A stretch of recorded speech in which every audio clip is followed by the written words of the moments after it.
दोपहर का समय था। राजा अकबर अपने दरबार में बैठे कुछ सोच रहे थे। अचानक उन्हें बीरबल की कही हुई एक बात याद आई। उन्हें याद आया कि एक बार बीरबल ने उन्हें एक कहावत सुनाई थी जो कुछ इस तरह से थी, खाने के बाद लेटना और मारने के बाद भागना एक सयाने मनुष्य की निशानी होती है।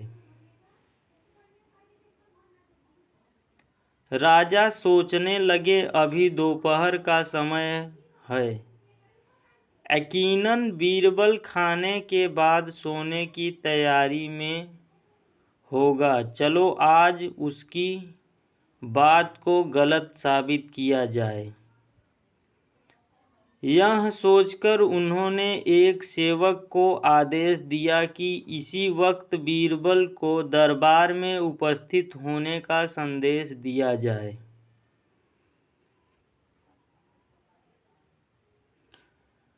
बीरबल अभी खाना खाकर बैठे ही थे कि सेवक राजा का आदेश लेकर बीरबल के पास पहुंचा।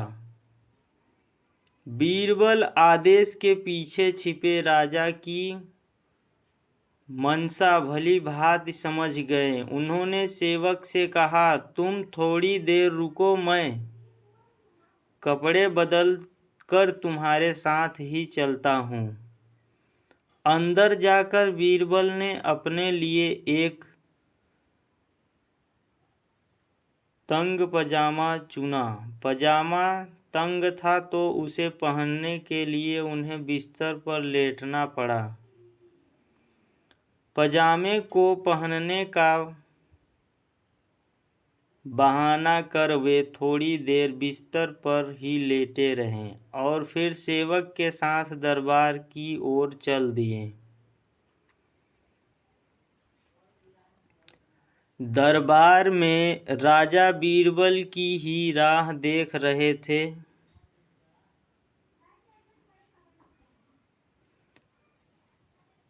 उनके वहां पहुंचते ही राजा ने पूछा, क्यों बीरबल, आज खाने के बाद लेटे थे या नहीं?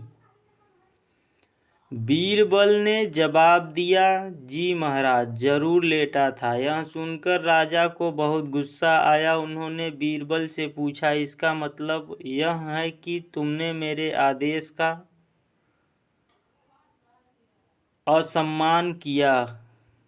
तुम उसी समय मेरे सामने क्यों उपस्थित नहीं हुए? इसके लिए मैं तुम्हें सजा देता हूँ। बीरबल ने तुरंत जवाब दिया, महाराज, ये सच है कि मैं थोड़ी देर लेटा था, लेकिन मैंने आपके आदेश की अवहेलना नहीं की है। आपको मुझ पर यकीन न हो तो आप सेवक से इस बारे में पूछ सकते हैं। हाँ, ये अलग बात है कि मुझे इस तंग पजामे को पहनने के लिए बिस्तर पर लेटना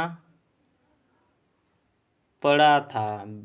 बीरबल की इस बात को सुनकर अकबर हंसे बिना रह न सके और उन्होंने बीरबल को दरबार से जाने दिया। कहानी से सीख।